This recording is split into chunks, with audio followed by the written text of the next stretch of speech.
शब्दकोश में भी सफलता से पहले शब्दकोश में भी सफलता से पहले मेहनत, प्रयास और संघर्ष आता है। नमस्कार फ्रेंड्स, स्वागत करती हूँ आप सभी का आपके अपने ही बिंदास अभी ब्लॉग चैनल में। फ्रेंड्स, जैसा कि आज मैं अपने स्टाफ में बैठी हुई थी साथ में, तो जो मेरे स्टाफ के थे लगभग 2 से 3 लोग, उन्होंने भी KBS का अपना एग्ज़ाम दिया हुआ था। तो आज हमारा जो डिस्कशन चल रहा था वो ये चल रहा था कि उनके आसपास के जो लोग थे जिन्होंने शायद क्वालिफाई किया है, कंफर्म नहीं कह सकती हूँ, लेकिन उनका ये कहना था कि कहीं ना कहीं KBS में गड़बड़ी हुई है। इस बात को लेकर श्योरिटी है, क्योंकि जिन लोगों को अपना सिलेबस तक क्लियर नहीं है कि मैंने PGT या TGT या KBS का सिलेबस क्या है, क्या क्या एग्ज़ाम में पूछा गया तो मैंने क्या क्या तैयारी की थी, वो ये कह रहे हैं कि जब उन्होंने पूछा तो उन्होंने कहा यार पता नहीं क्या सिलेबस था, बस एग्ज़ाम हो गया। तो हैरानी की बात, एग्ज़ाम हो गया और वो क्वालिफाई भी हो गए, तो उनको अपना सिलेबस क्लियर नहीं है। उनसे पूछा गया कि ऐसा कैसे हुआ, तो बोले कि हमने बस ऑब्जेक्टिव जो थे वो बुक्स वगैरह पढ़ ली और तैयारी मेरी हो गई। बहुत हैरानी की बात है फ्रेंड्स, हमने तो 2 महीने तक टेक्स्ट बुकों का ही अध्ययन किया और कहते हैं टेक्स्ट बुक से अध्ययन करने के विकल्प में सबसे अच्छा तो वही है कि टेक्स्ट बुक ही पढ़ी जाए, है ना फ्रेंड्स। तो हमने तो वही तैयारी की थी, तो हम एवरेज मार्क में ही रह गए, एवरेज नंबर हमारे आए हैं। तो हमें भी यही लगता था कि मेरिट बहुत हाई नहीं जाएगी और जानी भी नहीं चाहिए थी। मैं ये बहुत अच्छे से समझती हूँ कि भाई क्या इतना 400 500 जो 143 जनरल कैटेगरी में रखें, क्या ये सच है? नहीं, मुझे कहीं हद तक नहीं लग रहा। लेकिन प्लीज़ वो लोग इस चीज़ को माइंड ना करें जिनका क्वालिफाई हो गया है, तो भाई वो अपना अच्छे से इंटरव्यू की तैयारी करें।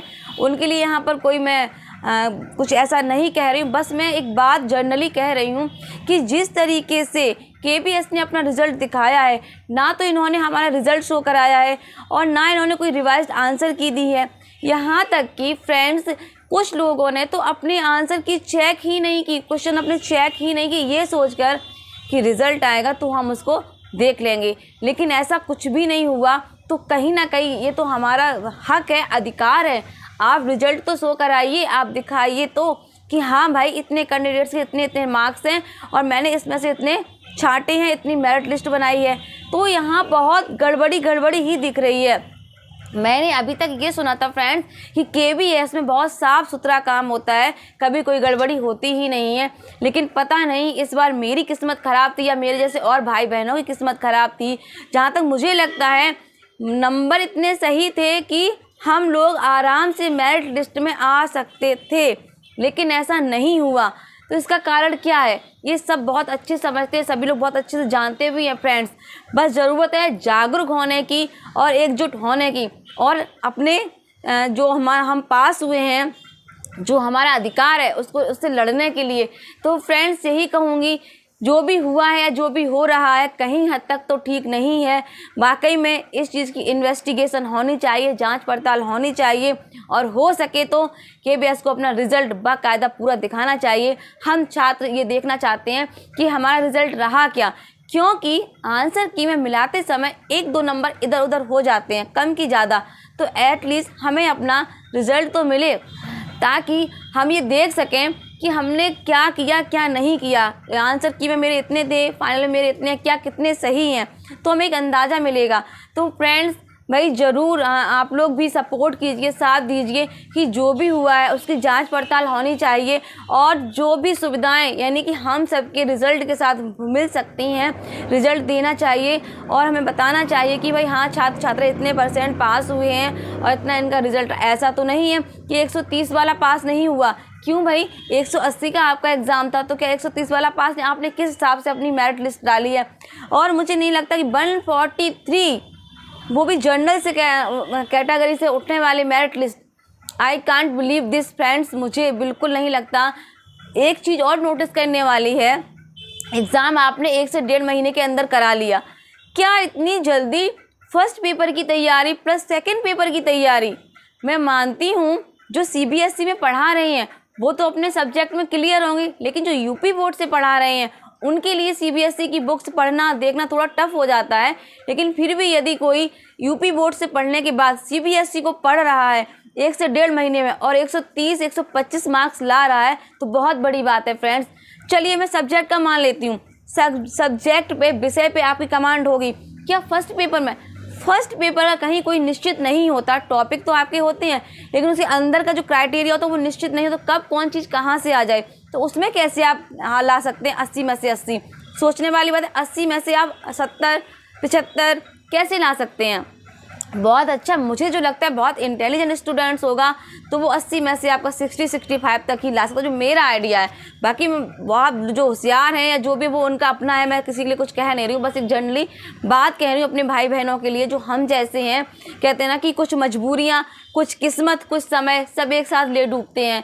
तो वही हम लगता है फ्रेंड्स, हम लोगों के साथ भी ऐसा ही हुआ है, क्योंकि एक दूसरे के सपोर्ट के बिना तो कोई काम नहीं हो पाता। जो हम जैसे भाई बहन हैं कि पास होते हुए और ये लग रहा था कि हाँ हम मेरिट लिस्ट में होंगे, लेकिन नहीं हुए, तो कोई ना कोई ऐसी आप बात कहिए, संघर्ष कहूँ या जो आपको ठीक लगे, उचित कदम ज़रूर उठाइएगा और पूरी कोशिश करिएगा कि हमारे जो साथ है वो न्याय हो, न कि अन्याय हो। तो फ्रेंड्स, ये जानकारी थी कि आज स्टाफ में चर्चा चल रही थी और उस चर्चा से मैंने भी महसूस किया कि हाँ, आंसर शीट में 1-2 नंबर इधर हो सकते हैं, एटलीस्ट आपको रिजल्ट तो देना ही चाहिए। और भी बहुत चीज़ें मैंने एनालाइज की तो ये लगा कि हाँ सच में ऐसा होना चाहिए था, क्योंकि भाई ऑल स्टूडेंट्स नॉट 100% श्योर कि हम इतना अच्छा कर ही लेंगे। सबने मेहनत और प्रयास की है, वो भी 1 से 1.5 महीने के अंदर। तो सबकी उम्मीद और आशा यही थी कि मेरिट बहुत हाई जाएगी, तो 130 से ज़्यादा जा ही नहीं सकती। लेकिन यहाँ तो विस्फोट से भी कुछ ज़्यादा ही हो गया कि सब कुछ उड़ता हुआ चला गया, समझ ही नहीं आया कि क्या होना था। अपनी बात कहने के लिए, सच है वो कहने के लिए मैं कहूँगी, और मुझे फ़र्क नहीं पड़ता इस चीज़ के लिए कि आप मेरे बारे में गलत सोचें या सही, क्योंकि जो सच है वो सच है। एक साधारण सी बात जो ये मैं कहना चाह रही हूँ वो आपसे कह चुकी हूँ कि आप लोग हमारा रिज़ल्ट KBS से कह रही कि आप लोग रिज़ल्ट शो करा दीजिए और बता दीजिए कि किस बेस पे आपने ये सब किया है। लेकिन अभी तक चुप्पी बनी हुई है, कहीं कुछ दिखाई नहीं दे रहा है। तो फ्रेंड्स, इसी के साथ ज़्यादा क्या कहूँ, बहुत कुछ शायद कह भी दिया, जो कुछ अच्छा भी लगे, कुछ शायद गलत भी। तो गलत लगे तो उसके लिए क्षमा चाहूँगी, और बाकी आपको अच्छा लगे तो प्लीज़ वीडियो को लाइक कीजिए, चैनल को सब्सक्राइब कीजिए। शायद मैं जो कहती हूँ उसी से आप लोग नाराज़ भी हो जाते हैं, इसीलिए चैनल को सब्सक्राइब भी नहीं करते हैं। तो फ्रेंड्स, सच कहना कोई गलत बात नहीं और अपनी बात कहना हमारा अधिकार है। तो प्लीज़ इसी के साथ वीडियो को लाइक कीजिए, चैनल को सब्सक्राइब कीजिए। वीडियो देखने के लिए आप सभी का बहुत बहुत धन्यवाद।